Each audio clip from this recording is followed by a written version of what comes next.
तो ये उस समय की बात है, ये उस समय की बात है। जर्मनी ने फ्रांस के 2 शहर जीत लिए थे, जिसका नाम था अल्सास और लॉरेन। तो जब फ्रांस ने शहर जीत लिए तो वहाँ के टीचर और भी लोग चिंतित हो गए कि वहाँ जो फ्रांस भाषा न बोली के जर्मनी भाषा बोली जाएगी। तो बड़ा इंटरेस्टिंग है। तो शुरुआत करता हूँ कि what was the bulletin board. Bulletin board क्या था, हाउ वाज इट इम्पॉर्टेंट, और वह कैसे महत्वपूर्ण था। देखिए, बुलेटिन बोर्ड का मतलब होता है सूचना पट। जैसे हमारे कॉलेज में, अन्य संस्थानों में बाहर एक सूचना पट लगाया जाता है जो अंदर की गतिविधियों के बारे में बाहर के लोगों को सूचित करता है, चाहे वो स्टूडेंट्स हों, चाहे वो उनके गार्जियन हों। ठीक है। तो जब जर्मनी और फ्रांस का जो युद्ध हो रहा था तो सारी सूचनाएं बाहर बुलेटिन बोर्ड पे ही लगाई जाती थी। तो in those days the bulletin board was fixed at the main crowded places. उन दिनों सूचना पट भीड़ भाड़ वाली जगह पर चिपका दिया जाता था, फिक्स कर दिया जाता था। And was the only medium to convey the message and news to common mass. और यही एक जनसाधारण को सूचना देने के लिए यही एक सूचनाओं का एक माध्यम था। और मैं क्लियर करना चाहूँगा कि पूरी इंग्लिश की हिंदी नहीं बता पाएंगे, लेकिन समरी आपको समझ में जरूर आएगी। ठीक है, तो आप उसे समझते रहें। और इट वाज इम्पॉर्टेंट, यह इम्पॉर्टेंट था क्योंकि it was the only mode of communication between officials and public. यह ऑफिसों यानी दफ्तरों और पब्लिक के बीच का जो कम्युनिकेशन यानी वार्तालाप, जो संचार का जो एक साधन था, वो एकमात्र साधन यही सूचना पट था। चलते हैं अगले क्वेश्चन की तरफ। What did Mr. Hamel say when French reached to the school?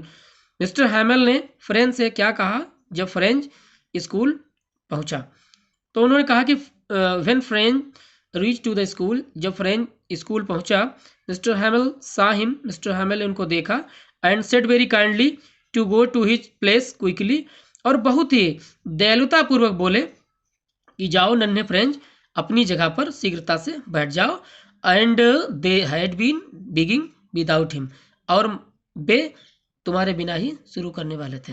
तो अगले क्वेश्चन की तरफ चलते हैं। अगले क्वेश्चन की तरफ चलते हैं। Whom did Mr. Hamel blame for the ignorance in studies? Why? अब मिस्टर हैमल ने पढ़ाई के जो इग्नोरेंस है, पढ़ाई की जो अनदेखी करने के लिए किसे दोषी बताया। कौन दोषी है जो पढ़ाई की अनदेखी करता है और क्यों, वाई। तो firstly for the ignorance in studies mister Hamel blamed the students because they delayed the studies. Then he blamed their parents who preferred them to work on a farm or at the mills, and then blamed himself for giving them holidays. आइए एक एक करके देखते हैं। तो firstly सबसे पहले तो जो अध्ययन है, स्टडी के लिए जो इग्नोरेंस किया गया है, अनदेखा किया है, तो सबसे पहले अध्ययन के लिए अनदेखा करने का जो ब्लेम है, जो दोष है, वो स्टूडेंट पे ही लगाते हैं मिस्टर हैमल, क्योंकि दे डिलेड द स्टडीज, वो स्टडीज को डिलेट कर देते हैं, हैं, ध्यान नहीं देते हैं। They then he blamed their parents, उसके बाद वो उनके माता पिता को दोषी मानते हैं, ब्लेम लगाते हैं, दोषारोपण करते हैं। Who preferred them to work on a farm और एट द मिल्स, जो कि उन्हें किसी फैक्ट्री में, मिल्स में या खेतों में काम करने के लिए अपने बच्चों को भेज देते हैं। एंड देन ही ब्लेम्ड, उसके बाद वो स्वयं के लिए भी ब्लेम्ड करवाते हैं, दोषारोपण करते हैं, कहते हैं फॉर गिविंग देम हॉलीडेज, वो उनको छुट्टी देते हैं। मिस्टर हैमल का कहना है कि हम बच्चों से मछली पकड़वाते हैं, छुट्टी दे देते हैं, और कभी कभार स्कूल का भी काम करवा लेते हैं, तो ये स्टडी के साथ खिलवाड़ है। तो बहुत ही इंटरेस्टिंग स्टोरी है ये। फ्रांस और जर्मनी के बार की है, युद्ध की है, और जर्मनी ने अटैक किया, उसके बाद फ्रांस के 2 शहर अल्सास और लॉरेन जीत लिए। उसके बाद बड़ी विडंबना ये होती है, अंतिम क्वेश्चन आपको मिलेगा, क्या कबूतरों को भी गुटर गूं छोड़कर, जो उनकी नेचुरली आवाज़ होती है, क्या कबूतरों को भी जो गुटर गूं करते हैं उन्हें छोड़कर क्या जर्मनी भाषा में बोलना होगा। तो बढ़ते हैं अगले क्वेश्चन की तरफ। What did mister हैमल say about the language and it's important.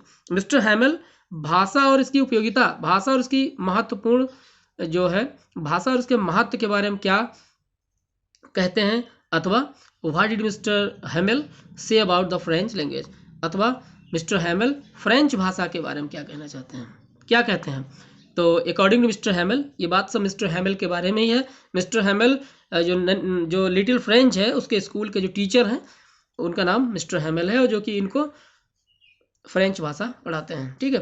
तो mister Hamel said, mister Hamel कहते हैं कि that the French language was the most beautiful language in the world, the clearest, the most logical. Mister Hamel कहते हैं कि जो French language है, France की जो भाषा है, वो बहुत ही सुंदर भाषा है। वो संसार की, जो मिस्टर हैमेल कहते हैं कि फ्रेंच भाषा संसार की सबसे सुंदरतम भाषाओं में से एक है। उसका रीजन बताते हैं क्योंकि ये बहुत ही स्पष्ट है और बहुत ही तार्किक है। ही फर्दर सेड, वो आगे कहते हैं कि that they must guard it, हमें इसकी अवश्य ही सुरक्षा करनी चाहिए। It among them and never forget, हम अन्य भाषाओं के बीच में हमें इस भाषा की भी सुरक्षा करनी चाहिए और इसे कभी भी भूलना नहीं चाहिए। आगे बढ़ते हैं कि व्हाट डिड फ्रेंच थिंक। अब देखिए नन्हा फ्रेंच एक लड़का है, वो क्या विचार कर रहा है अबाउट द पिजन्स।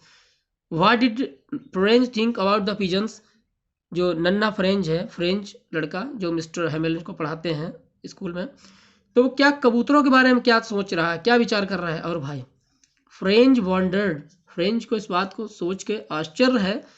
तो French wondered about the pigeons that if they यानी Germans would make them sign in German.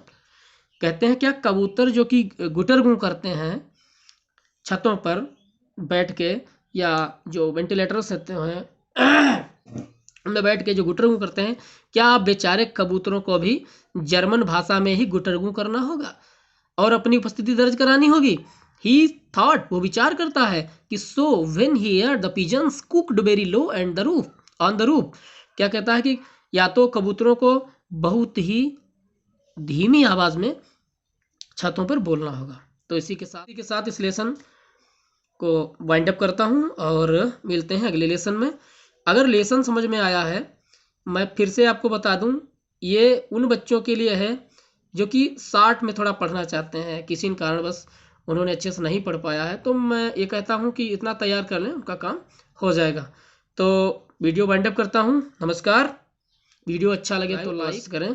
जय हिंद।